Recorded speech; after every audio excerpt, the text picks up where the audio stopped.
Hello everyone, Ronin here, and I think I may have found my off-class DPS. I haven't finished all the classes yet. This is my 6th level 60. Leveling's actually fairly easy for the combat classes I found. It's not too bad. A lot of it revolves around the roulettes for me. I don't fit grind too much, because that's just boring. But let's get on with it. So Bard. I'll cover the new skills that you got as a Bard, and I'll show kind of how to use it. So if you don't play a Bard, that's fine. It'll at least show you the understanding of what the Bards have to deal with. A lot of Bards did not like the changes, that's my understanding, but I think the Wanderer's Minuet actually does bring a good amount of DPS increase. Mainly your AoE is a huge upgrade as opposed to pre-Heaven's Ward Bard. So we're gonna get going with the first skill you can get is Wanderer's Minuet. Now when you get this at level 52, it's kind of underwhelming because you won't have any of the skills that Wanderer's Minuet unlocks. And it's not really poor planning, it's just that they have to give you your stance in order to be able to use the other skills, or else you'll get the new skills and not be able to use them. So the majority of your new skills you need to be in Wanderer's Minuet to use. Now, Wanderer's Minuet adds a cast time and cancels your auto attacks. No more mispulls from the Bards, which will be nice because it happened a lot. It increases your damage dealt by 30% while canceling auto attacks. Now, that, some people claim that it's actually a DPS decrease, but with the new skills, it works out. Especially when you start doing AoE. Once you're doing AoE, your damage actually just goes up quite a bit. Now, I'm not fully geared, so don't take the numbers to heart when I do my rotation video.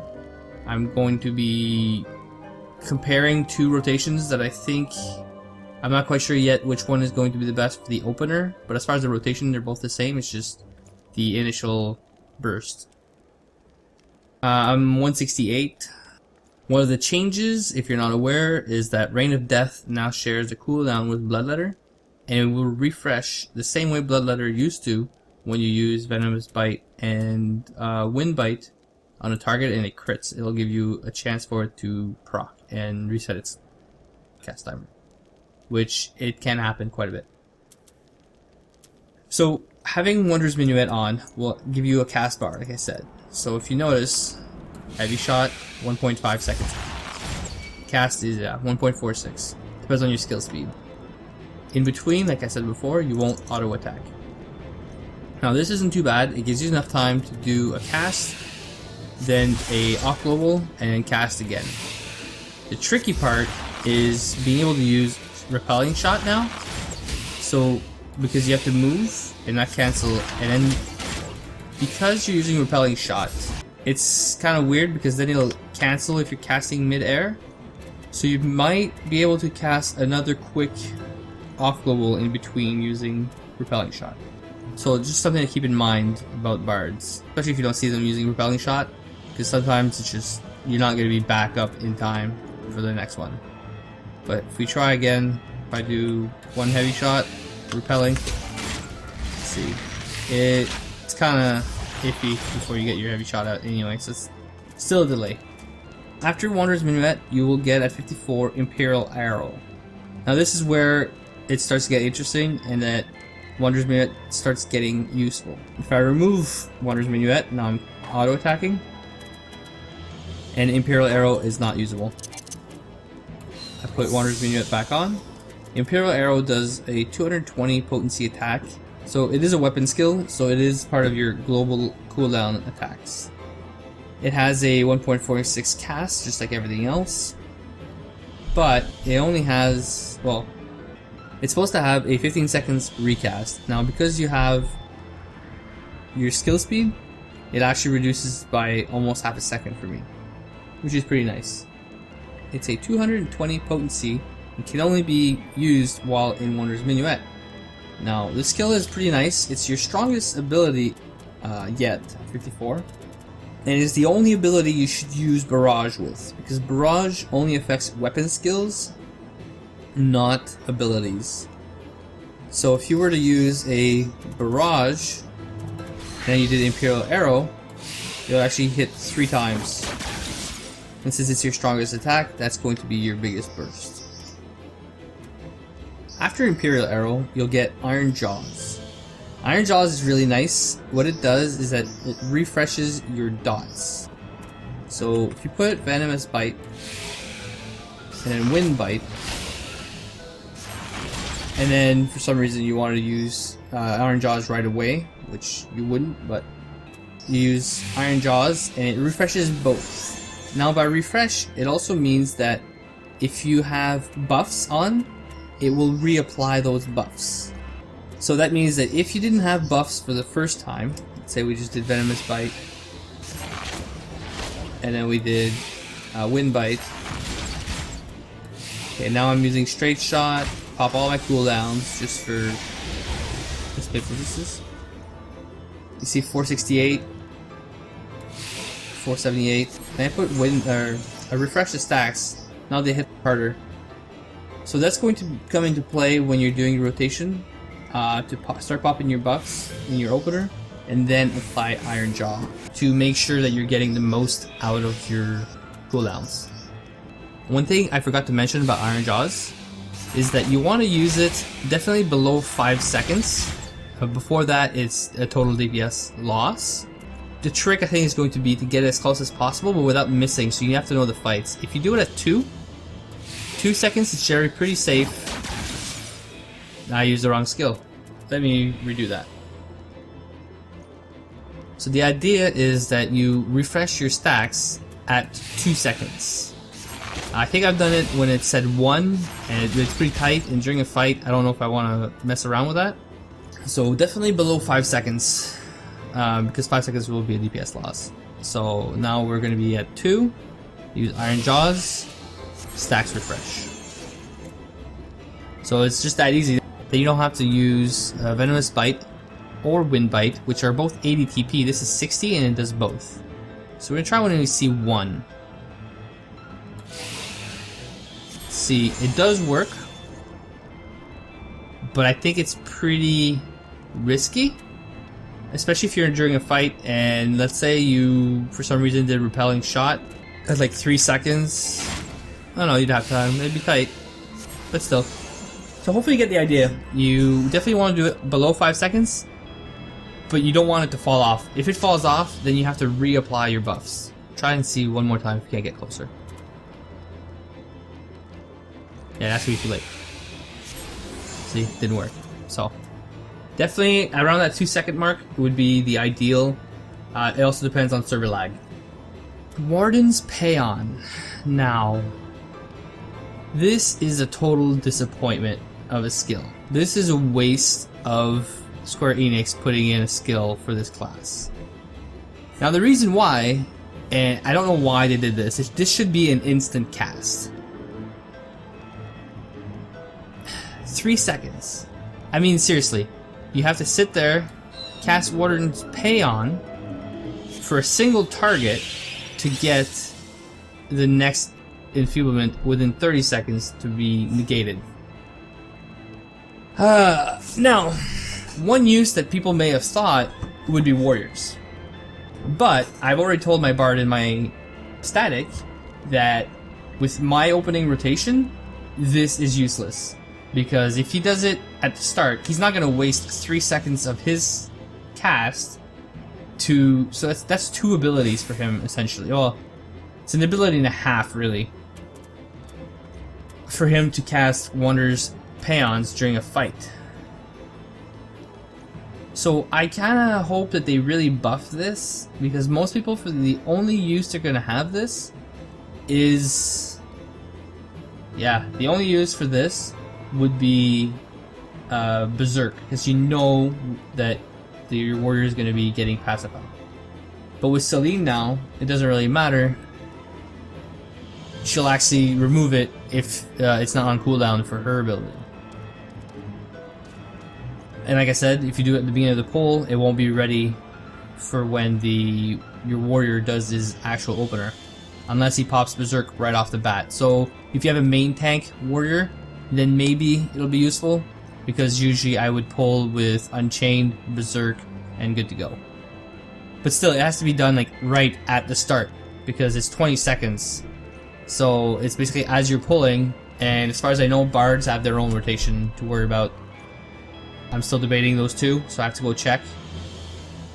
They definitely need to boost this to either be instant, like an off global, or AoE. It affects everybody in your party. That might have some applications in Coil. Sorry. Would have some benefits maybe in raids. The only other boost they could do is extend the 30 seconds to at least a minute, if not more. Because if you were to cast this on multiple people, still, like, it would be so bad, like so useless. Because it's 3-second cast. You can't sit there and cast it on multiple people at the beginning. Let's say you have 2 warriors in your group. Well, one's already going to be at 26 seconds or so by the time the pull happens. So, I mean, it's not a good skill at all, and that would definitely be a cause for a change, a boost, or anything. This Paeon is just terrible. Now, if you guys know something I don't, where it's a good application somewhere, by all means let me know, but I can't see, and I've spoken with some bards, it's not a really good application for it as far as I can tell. Sidewinder is really nice. It's a off global, so it's an ability, not a weapon skill, so it won't be affected by barrage like I mentioned earlier. It's 250 potency if used correctly, so it is your strongest ability yet. Now, the trick to using Sidewinder is having Wind Bite and Venomous Bite up when you use it. So if the target is suffering from a Venomous Bite or a Wind Bite effect inflicted by yourself, so if you have double bards, it won't be affected by the other bard. So basically it increases by 75, so 100 plus 75 per dot. So it's 175 with Wind Bite and 250 with Venomous Bite. Now it's a pretty good skill. It's on a 1 minute cooldown, so it's not that bad. Just to show you how it works. Sorry, wrong button. So if I do a Wind Bite, good, it crits. 893.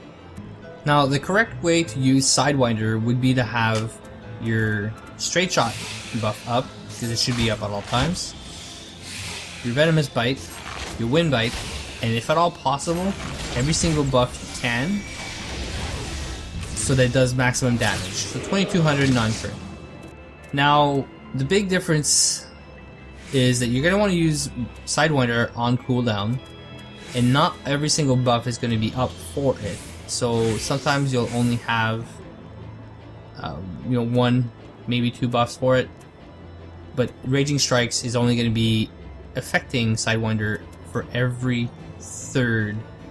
So if you use it 1 minute, yeah, every third Sidewinder is going to be buffed by. So I'm just going to show you the difference with an unbuffed Sidewinder. So it was 2200, I believe, for the last one. Unbuffed Sidewinder, 500. You can see that that's a huge difference. That's 420%. So that's pretty huge. About 440%. So that's a giant increase if you consider all the buffs. Now, one tip that I have before we leave, and that's not going to be covered in like my rotation video. It may be covered in my opener, so we'll see. If you're pulling and you know you're doing a speed run where there's going to be more than one pull, or you're just fighting for that matter, one good tip that I noticed while I was leveling, if you're going to be moving and you're going to be stopping right away on the pull, what you can do is remove Wanderer's Minuet. It's not going to be, it is going to be a DPS loss. So as you're running, you can still do your straight shot, you can still do your Venomous Bite, your Wind Bite, focus target that, and then if you're about ready to stop, you may have had another combo there, if there's 2 targets. Perfect. Put Wanderer's Minuet back on, do your rotation, let's say it's AoE, then you do your AoE rotation. Now keep in mind, see I missed it.